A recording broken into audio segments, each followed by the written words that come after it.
그리고 이제 빵돌이 삼님이 굉장히 길게 남겨주신 질문 더미들이 있는데 그 질문들에 대한 답변을 드리고 이 3부를 마무리 짓도록 하겠습니다. 먼저 이 첫 번째 질문이 이 타이트엔드의 라우트에 대한 질문이었어요.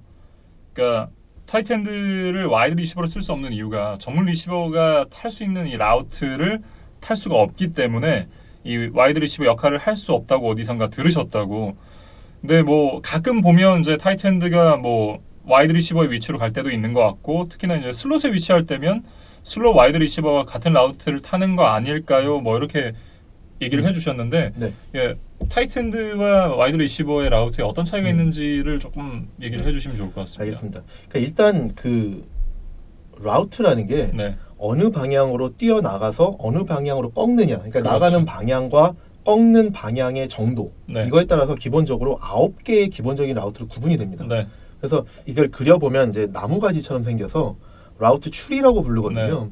근데 이제 라우트 추리 기본적인 9개를 가지고 포지션마다 조금씩 이게 차등화가 되는 겁니다. 차별화가 되는 거죠. 근데 네. 차별화가 되는 이유는 포지션별 선수들이 수행할 수 있는 역량의 차이가 있고, 그러니까 네. 그 포지션별로 스피드라든지 뭐 이게 체격이라든지 이런 것 때문에 차이가 좀 있잖아요. 그러니까 발이 느린 선수가 고라우트를 탈 수 없는 것처럼. 그렇죠.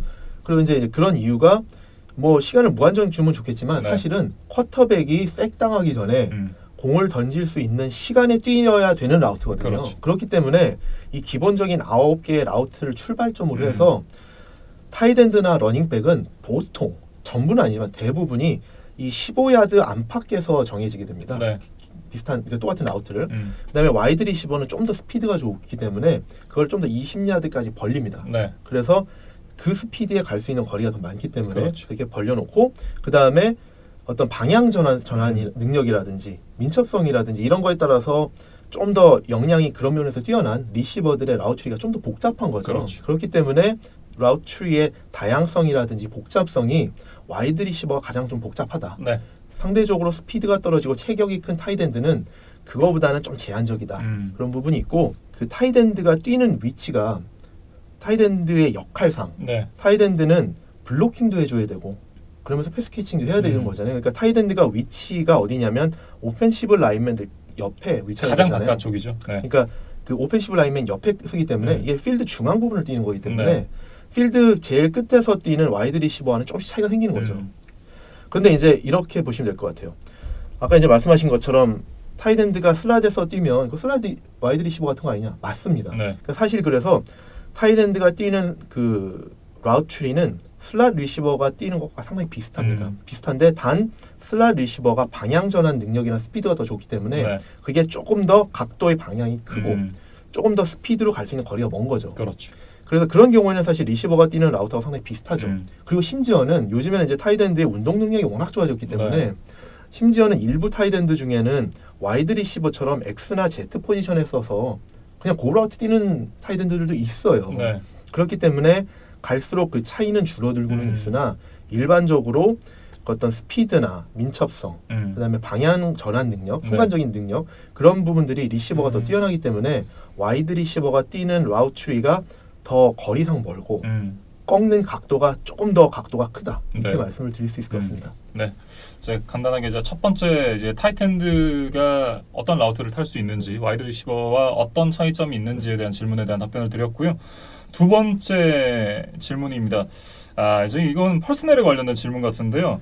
예전에 패트리어츠가 이게 타이트엔드를 2명을 쓰면서 재미를 많이 봤다라고 이제 얘기를 했는데, 더블 타이트엔드를 썼을 때 전술상의 이점은 어떤 점이 있을까요? 뭐 이런 질문인데요. 네, 이게 사실 1번 질문하고 좀 연관이 됩니다. 근데 아마 그런 의미에서 아마 질문도 해주셨을 것 같은데, 이게 모든 팀 스포츠에서 핵심은 미스매치를 찾는 거거든요. 네. 그러니까 그 상대편하고 이제 다 1대1로 붙게 되는데 어디서 미스매치가 발생하느냐에 따라서 그거를 기반으로 이제 우위점을 찾아갈 수 있거든요. 그렇죠. 근데 이제 타이드엔드의 특징을 좀 보면, 체격적으로 특징을 보면 일단 역할도 그렇고요. 블로킹도 해줘야 되고 패스 캐칭도 해줘야 되기 때문에 체격이 그 상당히 좀 크죠. 기본적으로 피지컬이 좋죠. 그렇죠. 네. 그러니까 리시버들보다 체격이 크고 그렇다고 해서 라인맨만큼 크진 않기 때문에 네. 민첩성이 그보다는 좋은 거죠. 그러면은 이 체격도 어느 정도 되고 스피드도 어느 정도 된다. 이런 체격에서의 나오는 피지컬에서 나오는 특징이 있기 때문에 이 그럼 타이드엔드를 막는 수비수가 누구냐라는 걸 좀 보면 일반적으로 타이드엔드를 막는 수비수는 라인베커 내지는 세이프티입니다. 네. 그리고 조금 더 변화가 있다 그러면 코너백 중에서 슬롯 코너가 붙거든요. 그러면 이런 선수들하고의 매치업이 됐을 때 타이드엔드가 미스매치를 유발할 수 있는 요소가 상당히 많은 거죠. 그렇죠. 라인베커가 상대하기에는 타이드엔드가 너무 빠르고 그다음에 코너백이나 세이프티가 상대하기에는 너무 큰 거죠. 네. 그러니까 이 타이드엔드가 갖는 이 오펜스에게 가져다주는 이점이 뭐냐면 공격에서 미스매치 요소가 된다. 그런 게 있는데 네. 투 타이드엔드를 쓴다. 그럼 이게 상당히 이제 수비에서는 더 버거워지는 거죠. 그러니까 예를 들어서 그론코스키 같은 타이드엔드가 한 명 있으면 네. 수비에서 이거 매치업을 누구를 시켜야 될지 상당히 고민이 되거든요. 그렇죠. 라인베커를 붙이냐, 코너백을 붙이느냐. 그러니까 아까 말씀드린 것처럼 스피드나 체격이 어느 정도 다 이렇게 미스매치 요소가 되기 때문에 누구를 붙여도 사실 되게 힘들거든요. 네. 근데 그런 성격의 타이드엔드를 2명을 쓴다? 음. 그럼 더 골치가 아픈 거죠. 그렇죠. 그래서 예전에 뭐 페이트리어스가 뭐 그론코스키만이 아니라 에런 허난다스 그런 선수들 이렇게 2명 타이드엔드를 쓰고 이제 허난다스가 이제 나간 다음에는 이제 뭐 드웨인 앨런이라든지 이런 선수들 계속 투 타이드엔드를 쓰면서 미스매치 요소들을 계속 가져왔던 거죠. 네. 그런 면에서 보면 수비수들한테 되게 이제 힘든 매치업이 되기 때문에 그런 재미가 있다. 네. 말씀드릴 수 있을 것 같습니다. 두 번째 질문에 대한 답변도 드려봤습니다. 이제 세 번째 질문은 쿼터백에 관련된 내용이네요. 흔히들 쿼터백이 팀을 이끈다는 얘기를 많이 하고 보통 팀의 캡틴은 이제 쿼터백을 많이 이제 떠올리실 텐데 왜 팀을 이끈다는 이미지가 생긴 걸까? 왜 쿼터백이라는 포지션 자체가 이제 공격에만 관여를 하는 포지션인데 왜 이 팀을 이끈다는 이미지가 생겼는지 이제 수비팀에는 또 이제 같은 역할을 하는 미들 라인베커라는 존재가 있고 이 선수는 또 수비팀을 이끄는 것으로 아는데 결국 팀의 얼굴은 쿼터백이다. 왜 이런가에 대한 이제 질문을 해주셨습니다. 이거 상당히 재미있는 질문이고 저도 이 질문에 대한 답변을 생각하면서 이제 뭐 여러 가지 생각을 해봤는데 일단 먼저 말씀하신 것처럼 공격, 수비, 스페셜팀 각각 별도의 캡틴이 있는 거 맞습니다. 네. 이렇게 말씀해 주셨는데 그게 맞고요. 그래서 기본적으로 그 해당 포지션별로 캡틴이 쿼터백보다 그 맡은 그 영역에 대해서는 역할 측면에서의 전문성은 당연히 더 뛰어나죠. 그래서 기본적으로 그 포지션별로 캡틴이 역할에 대한 리더십을 발휘한다. 네. 쿼터백은 물론 이제 공격에서 말씀하신 것처럼 미들 라인베커, 뭐 심지어는 미들 라인베커가 아니라 다른 포지션의 수비 선수가 하는 경우도 있습니다. 네. 그런 수비, 그다음에 스페셜 팀에도 있고요. 그런 캡틴들이 본인 영역에서의 역할에 따른 전문성에 따른 리더십을 발휘해 주는데 이 리더십의 개념을 좀 생각해 봐야 됩니다. 그러니까 리더십이라는 거는 정신적인 지주 역할을 해주는 게 사실 멘탈이 상당히 크거든요. 리더십이라는 게. 그래서 이제 미국에서 쓰는 표현 중에 이런 표현을 많이 씁니다. 중력을 영어로 이제 그래비티라고 그러잖아요. 네. 그래서 이제 사람을 이렇게 자연스럽게 끄는 힘을 이제 그래비테이트라는 표현을 써서 어떤 사람이 누구를 이렇게 사람을 끄는 힘을 그래비테이트 한다고 그러거든요. 그 매력 그렇죠. 매력하는 거죠. 그러니까 사람을 끄는 네. 이제 그게 사실 이제 매력이 사실 이제 어떻게 보면 카리스마라든지 정신적으로 이렇게 멘탈적으로 사람을 이렇게 끄는 그런 게 있거든요. 그렇기 때문에 본인 포지션의 역할만이 아니다. 그런 네. 부분이 있다라고 이제 좀 생각을 해야 되는데 그럼 그런 역할을 누가 해주느냐라는 네. 거죠. 그래서 일단 그래서 이제 왜 쿼터백이 그럼 그런 역할을 많이 하느냐라는 걸 보면 일단 첫 번째로 이 풋볼에서는 승패에 가장 큰 영향을 미치는 게 누구냐? 쿼터백입니다. 그러니까 쿼터백이 모든 플레이에 있어서 공을 잡고 시작하잖아요. 네. 그리고 승패를 좌우하는 그런 플레이들을 보통 쿼터백들이 하잖아요. 그리고 또 중요한 거는 뒤져 있는 상황에서 승패를 뒤집는 역할을 쿼터백이 하지 않습니까? 그러니까 그런 기회들이 많기 때문에 그걸 못 살리면 또 안 되는 거지만 네. 그런 거를 살려서 영웅이 될 가능성이 높기 때문에 그런 영웅이 된다. 그러면 그 팀 내에서 가지고 있는 위상이 높아지고 그렇죠. 그에게 기대는 어떤 정신적인 그런 의지가 되게 높아지는 거죠. 그래서 그런 부분이 상당히 크다라는 게 첫 번째고 근데 만약에 이제 쿼터백이 뭐 너무 어리다라든지 뭐 신인이다 그럴 경우에는 사실 정신적인 지주 역할을 해주기 좀 어렵죠. 네. 그래서 뭐 브레이디라든지 뭐 러셀 윌슨처럼 매번 이렇게 4쿼터에서 역전을 만든 그런 선수들은 팀 내에서 포지션을 떠나서 정신적인 지주 역할을 해줄 수 있지만 신인 쿼터백이라든지 뭐 언드래프티드 루키가 와서 그런 역할을 갑자기 하기는 힘들죠. 그럴 않죠. 경우에는 보통 다른 포지션에서의 리더십을 발휘한 선수가 그 역할까지 흡수하게 되는데 그리고 대표적으로 말씀드릴 수 있는 게 아까 이제 뭐 미들 라인베커 말씀하셨지만 예전에 볼티모어가 우승을 할 때 제가 이제 뭐 게임 매니저 쿼터백 트렌트 딜퍼가 우승을 했다고 했는데 그때는 쿼터백이 그만큼 위상이 안 되기 때문에 수비에서의 정말 엄청난 카리스마를 발휘하면서 팀을 이끌었던 레이 루이스라는 라인베커가 쿼터백 이상으로 정신적인 지주 역할을 해줬어요. 네. 그리고 예전에 이 시카고 베어스가 수비로 강할 때도 그렇죠. 85년도 마이크 싱글테리. 네. 그러면서는 그쪽에서도 이제 그렇죠. 쿼터백보다는 네. 이게 수비에서 더 이제 리더십이 있었던 걸로 얘기를 맞아요. 들었었는데요. 그때 이제 쿼터백이 이제 짐 맥마한이라는 네. 사람인데 이제 그 선수보다는 수비가 워낙 강했기 때문에 그 수비의 중심인 라인베커 마이크 싱글테리가 훨씬 이제 리더십이 더 이제 발휘가 많이 됐던 거죠. 네. 아무래도 역할을 누가 더 중요한 역할을 해주면 사람들이 그쪽으로 이제 아까 말씀드린 표현으로 그래비테이트 할 수밖에 없습니다. 그게 하나가 있고 두 번째로는 쿼터백이 이렇게 리더십을 많이 발휘하게 되는 이유가 뭐냐면 쿼터백이 경기에 대한 이해도가 제일 높기 때문에 그렇습니다. 그래서 제가 지난주에도 이제 뭐 토니 로모 얘기도 했고 이렇게 말씀드린 게 쿼터백들이 공격만 보는 게 아니라 공격에서 작전을 수행하려고 그러면 자기하고 같이 뛰는 공격수들에 대한 역할도 자기가 다 이렇게 코치를 해주고 해야 되지만 네. 수비의 포메이션도 읽고 이 수비가 어떤 플레이를 하려고 그러는구나라는 걸 다 이해를 하고 필요하면 라인 업 스크리미지에서 오디블도 하잖아요. 네. 플레이를 바꾸는 이렇게 역할을 수행해줘야 되기 때문에 쿼터백이 다른 포지션 선수들보다 게임에 대한 이해도가 높다. 그렇기 때문에 리더십을 발휘하는 경우가 많다. 네. 그리고 또 하나는 이런 거죠. 쿼터백이 그래서 이제 사이드라인에서 물론 라인베커가 수비에 대해서 더 많이 알겠지만 이런 조언을 해줄 수 있는 거죠. 야 지금 상황 같은 경우에는 쿼터백이 이런 공격할 거야. 그러니까 이거에 맞춰서 수비해라고 조언을 해줄 수 있는 거죠. 그리고 최근에 재밌었던 거 하나는 이제 그 AB가 네. 앤토니오 브라운이 뉴잉글랜드에 왔을 때 그 팀 전략을 잘 모르잖아요. 네. 재밌는 게 그때 뭐가 있었냐면 탐 브레이디가 사이드라인 밖에서 AB를 개인 교습시켜주는 게 있었어요. 너 우리 팀은 이런 라우트 뛴다. 너 이런 거 뛰어라 라는 거를 본인이 직접 이렇게 가면서 어떤 방향으로 돌고 이런 걸 보여주는 장면이 있었어요. 그러니까 쿼터백들이 경기에 대한 이해도가 높고 특히 자기들이 수행하는 작전에 대한 그런 걸 제일 잘 알기 때문에 그렇죠. 다른 포지션에게 그런 훈수를 둘 수 있다. 그런 부분이 또 있다라는 거고 한 가지만 더 말씀을 드리면 저는 이거는 사회학적인 측면도 있다고 봐요. 이게 무슨 말이냐면 어렸을 때부터 이제 미식축구가 워낙 미국에서는 정말 종교같이 이렇게 종교처럼 큰 역할을 하는 정말 사회 문화적으로 큰 역할을 하는 종목인데 어릴 때부터 미식축구를 많이 하잖아요. 근데 그때부터도 쿼터백이 중심이다라는 거에 어릴 때부터 길들여집니다. 근데 왜 그러냐면 예전에 제가 이제 지난번 방송에서 이제 뭐 칼리지 풋볼하고 비교하면서도 말씀드렸지만 대부분 이제 흑인들보다는 사실 바람직하지 않지만 네. 백인들이 이런 포지션을 많이 하고 그리고 또 뭐가 있냐면 어릴 때부터도 이제 그 풋볼을 하다 보면 코치의 아들이 쿼터백을 하는 경우가 많거든요. 그러니까 코치가 이제 자기 아들 시키는 거죠. 그러니까 보통 쿼터백을 하는 포지션은 뭔가 좀 다른 사람이다 라는 인식이 어릴 때부터 길들여지거든요. 그러면서 쿼터백은 미국 사회에서 사실 이제 골든보이라고 통하고 뭐 이게 학년 진학하면서 쭉 올라가도 프로 가기 전이라도 고등학교 때도 보면 그 학교에서 제일 유명한 선수는 쿼터백들이 뭐 다 하고 그러면서 여자애들한테도 인기도 많고 이러면서 그 어릴 때부터 선수들이 커가면서 뭐 이렇게 십수년간 풋볼을 하면서 쿼터백이 중심이다라는 거에 길들여지게 됩니다. 그렇기 때문에 무의식 중에 쿼터백이 리더다라는 게 이렇게 좀 각인되는 거죠. 그런 부분들이 좀 크다라고 네. 좀 말씀드리겠습니다. 네, 이렇게 이제 쿼터백에 대한 질문에 대한 답변을 드렸습니다. 다음은 이제 키커와 펀터의 스탯에 관련된 내용인데요. 이거 굉장히 좀 흥미로운 질문이에요. 네.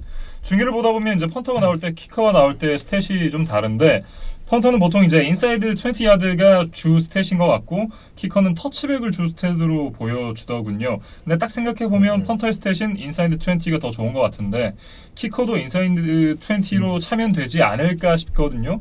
키커는 땅에 공을 놓고 차기 때문에 이게 어려운 걸까요? 그렇게 생각한다면 이제 킥오프 때 그냥 펀터가 공을 들고 차면 되지 않을까 싶은데 왜 키커는 터치백을 우선시할까요? 그리고 팔컨스는 왜 킥오프를 펀터가 차는지 알 수 있을까요? 라는 질문을 남겨주셨습니다. 상당히 이것도 되게 인사이트 있는 질문이고 그러니까요. 되게 재밌는 질문이고 그러니까 이렇습니다. 그러니까 키커의 역할들이 사실 풋볼 처음 접하시는 분들은 왜 키커도 이렇게 여러 명이 있느냐 이렇게 보실 텐데 지금 말씀하신 것처럼 평가는 지표도 다르거든요. 네.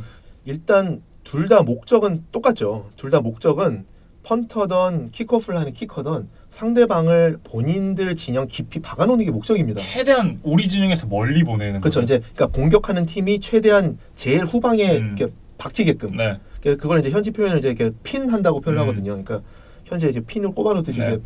그 제일 이제 골라인 가까이 이게 핀 한다고 그러는데 펀터는 인사이드 20에 그거를 평가를 하고 킥오프하는 키커는 이제 터치백을 평가하는 이유가 제도적인 차이가 있거든요. 그러니까 무슨 말이냐면 킥오프를 했을 때 공이 엔드존에 가기 전에 사이드라인 밖으로 나가버리면 페널티가 주어집니다. 40야드에서 출발하게 그렇죠. 되죠. 그게 가장 큰 차이입니다. 그렇기 때문에 펀터들은 공을 맘 놓고 차서 터치백이 되면 되는 거고 네.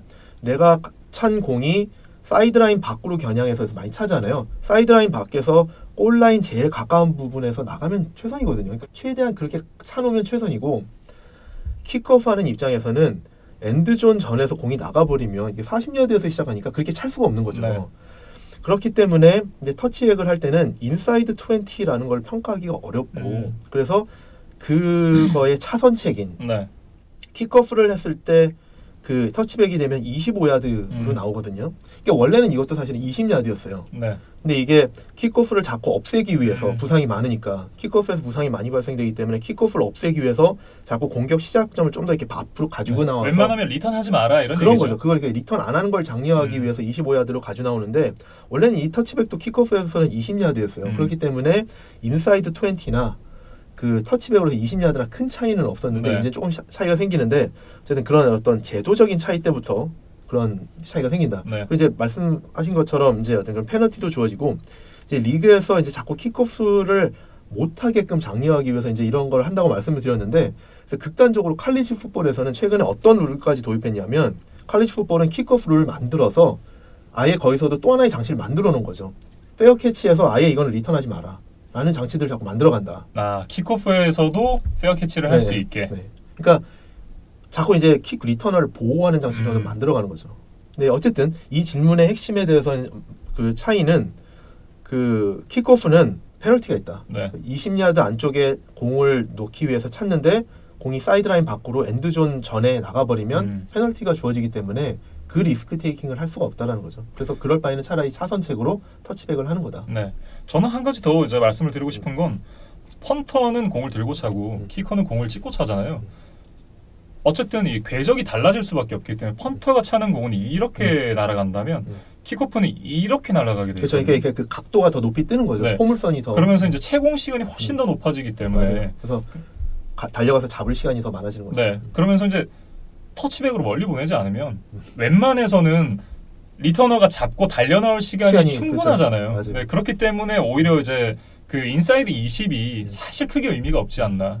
그런 면도 분명히 있습니다. 네. 저는 그런 생각을 좀 갖고 그리고 이제 아까 말씀하신 것처럼 왜 어떤 팀은 이제 팔콘스 얘기하셨죠. 왜 이제 펀터를 킥오프를 시키느냐 이런 말씀을 드렸는데 목적이 터치백이다 예를 들어서 그러면 지금 이제 어쨌든 기준이 터치백이 되니까 네. 그럼 목적이 터치백이면 일단 멀리 찰 수 있는 사람이 차야 되는 거죠. 그래서 그 플레이스 키커라고 말을 하는데 이제 필드골을 차는 키커 그런 키커가 일반적으로 킥오프를 하죠. 그렇죠. 근데 그 이유는 그 키커들이 그 다리가 더 강하기 때문에 그래서 멀리 찰 수 있기 때문에 하는 건데 만약에 펀터가 더 강하다, 펀터가 더 멀리 보낼 수 있다. 그럼 킥오프를 펀터가 하는 게 낫겠죠. 네. 그래서 더 멀리 보내는 선수가 킥오프를 하게 되는 겁니다.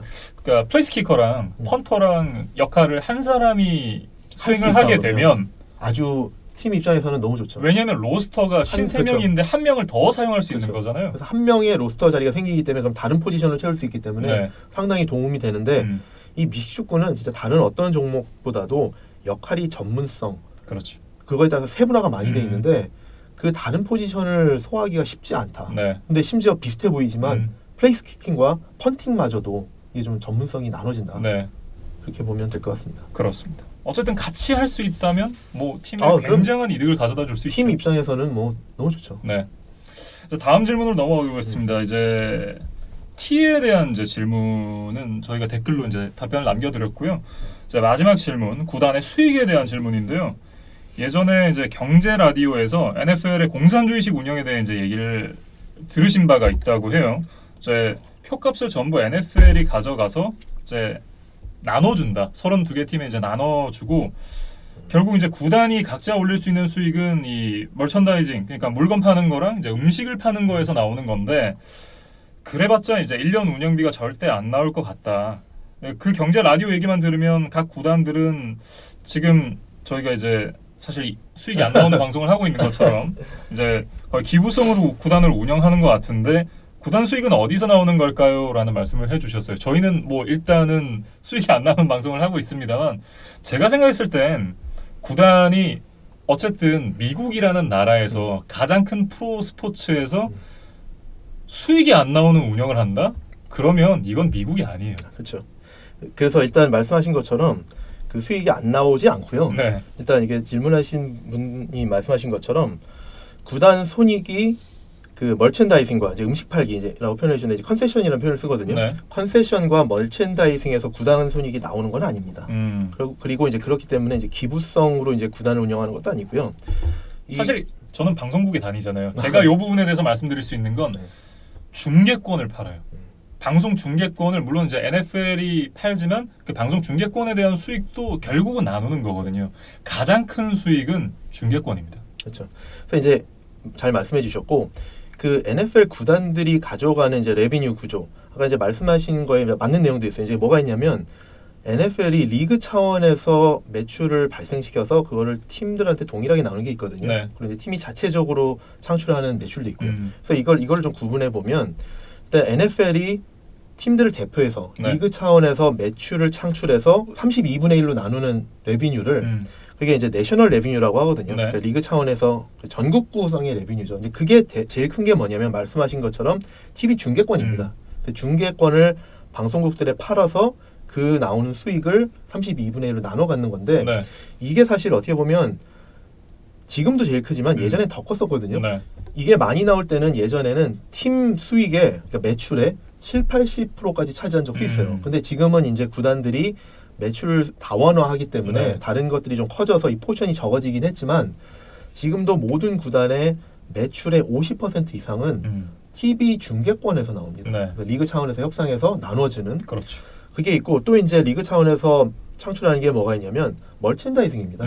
그래서 사실 이제 이런 멀첸다이징 하잖아요. 네. 그러니까 이게 사실 어떻게 보면 내가 페이트리어스 옷을 사서 입으면 멀첸다이즈를 사서 입으면 팀 수익에 도움이 되겠지라고 생각하실 수 있는데 네. 이거는 리그 차원에서 다 뭐 리테일러들과 계약을 해서 팔아서 어떤 팀의 로고가 박혔느냐에 상관없이 계약을 해서 팔아서 그 멀첸다이징 계약을 하고 그 수익을 32분의 1로 나누는 거기 때문에 지금 또 처음 알았네요. 그래서 페이트리어스 거를 많이 사서 입으면 페이트리어스가 돈 많이 벌겠지? 라고 하는 게 아닙니다. 그게 페이트리어스에게 32분의 1만 도움이 되고요. 그렇군요. 라이벌 팀인 버펄로 빌스에도 32분의 1을 도움을 주시는 겁니다. 그렇다고 버팔로 빌스를 제가 입을 수는 없잖아요. 그러니까 예를 들면 네. 그래서 멀첸다이징은 그렇게 리그 차원에서 해서 나누는 거다. 네. 그리고 이제 라이센싱 계약이 또 그 외에도 또 많이 있습니다. 그래서 이제 리그 차원에서 협상해서 라이센스를 팔고 이런 것들은 어쨌든 NFL 이름으로 해서 네. 다 똑같이 나눠 받는다. 근데 이 지금 말씀드렸던 이렇게 리그 차원에서 하는 이게 내셔널 레비뉴가 팀 매출의 평균적으로 한 50%를 좀 넘게 차지합니다. 그러니까 작년에 리그 전체적으로 봤을 때 NFL의 그 레비뉴가 매출이 우리 돈으로 약 18조 원이 됐거든요. 그러니까 우리나라 대기업 정도의 한 20위권의 대기업 수준의 매출을 내는 거예요, NFL이. 근데 이제 이걸 32분의 1로 했을 때 이게 약 10조 원 정도. 아까 말씀드리니까 그 리그 차원에서 가져서 팀당 나누는 이게 약 한 10조 원 정도가 되는 거고요. 그걸 32분의 1로 나눠보면 팀당 여기서 나오는 게 한 3천억 원 정도 된다. 네. 이렇게 보시면 되고, 그러니까 이게 대부분의 매출을 차지합니다. 그리고 아까 말씀하셨던 뭐 이렇게 컨세션이라든지 입장권 이런 거 있잖아요. 이런 거는 이제 로컬 레비뉴라고 그래서 네. 팀별로 역량껏 벌어서 이제 자기가 갖는 거죠. 그래서 이거를 이제 각 팀들이 자체적으로 조달하는 건데 이것을 구성하는 것들이 이제 입장권, 티켓 세일즈, 그다음에 이제 그 구장 안에서 파는 이제 음식류 판매, 이제 그게 이제 컨세션이라고 말하는데 그 외에 또 하나가 뭐가 있냐면 구단별로 기업 파트너십을 판매합니다. 그러니까 예를 들면 스테디움 네이밍 라이츠 같은 게 있고 제가 뭐 말씀드린 적도 있지만 그 외에 각종 이제 서브 스폰서도 많이 있거든요. 이제 그런 거는 팀별로 역량에 따라서 본인들이 가서 이제 그걸 영업을 해서 파는 거죠. 지금 자체적으로 조달하는 건 한 2,600억 원 정도 되거든요. 그러니까 이 포션이 더 작아요. 그러니까 아까 말씀하셨던 멀첸다이징과 컨세션으로 어떻게 이제 수익을 내느냐. 결론적으로는 그걸로는 돈 못 법니다. 그 이상으로 리그 차원에서 돈을 벌어서 나눠주는 걸로 생존을 하는 거죠. 그걸로 수익을 창출합니다. 그래서 몇 개 구단을 좀 예를 들어서 어느 정도 수익이 나오는 거냐라는 걸 좀 말씀을 드려보면 두 개 팀을 말씀드리고 싶은데 하나는 이제 그린베이 패커스. 왜냐하면 이제 모든 팀들이 본인들의 수익 모델을 그러니까 수익 그 손익 지표를 공개하지는 않습니다. 근데 그린베이 패커스는 유일하게 공개하는 그쵸. 팀이죠. 왜냐하면 이게 그 개인이 가지고 있는 팀이 아니고 이제 시민 구단이니까. 넌프로핏 시민 구단이거든요. 그래서 이거는 오픈이 됩니다. 그래서 네. 그걸 바탕으로 해서 대부분의 팀들이 이 정도겠구나라고 추정을 해보는데 그렇죠. 그린베이 패커스의 1년 매출액이 어느 정도 되냐면 이게 작년 기준입니다. 작년 기준으로 우리 돈으로 한 5,500억 원 매출액 네. 그리고 이제 비용이 한 5천억 정도였다고 해요. 그러니까 우리 돈으로 이제 뭐 손익은 뭐 영업이익은 한 4,500억 정도가 되는 거죠. 그래서 뭐 한 7, 8% 정도의 이제 손익률이 되는데 그 비용이 그러니까 아까 말씀드린 것처럼 한 5천억 정도 되는 그 비용 중에 가장 큰 포션이 뭐냐? 이제 선수들에게 주는 연봉이죠. 선수 연봉이 51%. 네. 나머지 49%는 뭐냐면 구장 유지비, 마케팅 비용, 기타 이제 행정 비용 이런 것들이 있다고 해서 네. 어쨌든 코스트에서는 가장 큰 항목은 선수들 연봉이다.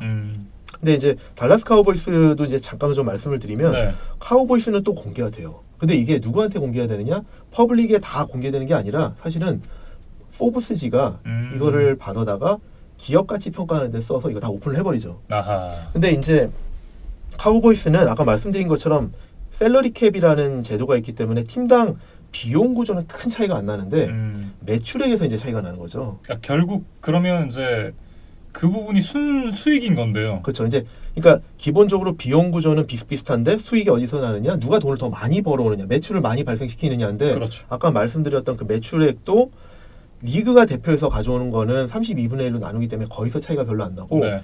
팀들이 자체적으로 조달하는 매출, 그러니까 뭐 티켓 세일즈라든지 음식료 판매, 컨세션 그 외에 각종 기업 스폰서십에서 나오는데 여기서 카우보이스가 아무래도 좀 인기가 많은 구단이고 그렇죠. 스폰서가 많이 붙고 그런 부분이 있기 때문에 여기서 이제 좀 차이가 납니다. 그러니까 카우보이스가 작년 기준으로 했을 때 매출액이 1조가 넘습니다. 그러니까 대기업이죠. 그러네요. 매출액이 1조가 넘고 아까 이제 근데 비용은 그린베이 패커스하고 큰 차이가 안 나요. 6천억 정도거든요. 그린베이가 5천억을 썼다고 그랬거든요. 네. 근데 카우보이스가 6천억이다. 그럼 이제 선수 연봉은 이제 비슷비슷하거든요. 샐러리 캡이 있기 때문에. 그렇죠. 근데 나머지는 이제 마케팅 비용이나 이런 데서 좀 차이 나는 거고 이익을 보면 영업이익이 카우보이스가 4,400억입니다. 그래서 영업이익률이 아까 이제 그린베이 패커스가 7, 8% 된다고 그랬잖아요. 네. 달라스 카우보이스는 영업이익률이 42%입니다. 그러니까 이게 이제 인기 구단들의 파워죠. 이게 진짜 이 소위 말하는 이 큰 구단들 그리고 이제 보통 얘기하는 이제 작은 구단들, 스몰 마켓, 빅 마켓 이렇게 표현을 하는데 진짜 빅 마켓이랑 스몰 마켓 물론 이제 댈러스가 리그를 대표하는 빅 마켓이고 반면에 이제 그린베이는 리그를 대표하는 스몰 마켓이잖아요. 굉장히 좀 차이가 큰 그런 그렇죠. 느낌인데요. 이 정도 차이가 난다. 근데 네. 사실 패커스도 보면 얼마나 전통이 있고 리그를 대표하는 사실은 플래그십 프랜차이즈 중에 하나인데 네. 마켓이 너무 작아요. 그렇기 때문에 이제 뭐 스폰서십이나 네. 자체적으로 조달할 수 있는 매출이 좀 어느 정도 빅마켓 팀보다는 한계가 있는 거죠. 그래서 그런 부분에서 좀 차이가 난다. 네. 이렇게 좀 말씀드려보면 될 것 같습니다. 네, 이제 구단의 수익 구조 이런 부분들에 대해 좀 알아봤습니다. 이렇게 이제 올려주신 질문들에 대한 소화를 다 해봤고요. 이렇게 퍼스트 앤 나인 이 3부까지 마무리를 해봤습니다. 저희가 이제 한글날 이제 그 한글날이라 이제 빨간 날이잖아요. 그래서 이제 저희가 조금 녹화 시간을 길게 가져봤는데 사실 이제 그 전에 올려주셨던 그런 글들에 저희가 너무 감동을 받았기도 했고 저도 나름대로 이제 열심히 녹화를 해봤습니다. 아 참. 하루가 다 사라졌어요. 벌써 이제 밤이 이제 깊은 밤에 이제 접어들었는데 네. 오늘 보람이 있습니다. 네, 그렇습니다. 네, 저희로서도 이제 개인적으로 굉장히 좀 재밌는 시간이었고 다음 주 녹화일이 벌써부터 기다려지네요. 그렇습니다. 네. 저희 여기서 3부 마무리하도록 하겠고요. 저희 다음 주에 First and 10 벌써 이제 First and 10인데요 이제. 네, 벌써 10이 됐어요. 두 자릿수 찍었습니다. 네. 점점 퍼스트 다운 경신과는 거리가 멀어지고 있는데 네, 이제 퍼스트 앤 10으로 돌아오도록 하겠습니다. 시청해주신 여러분 고맙습니다.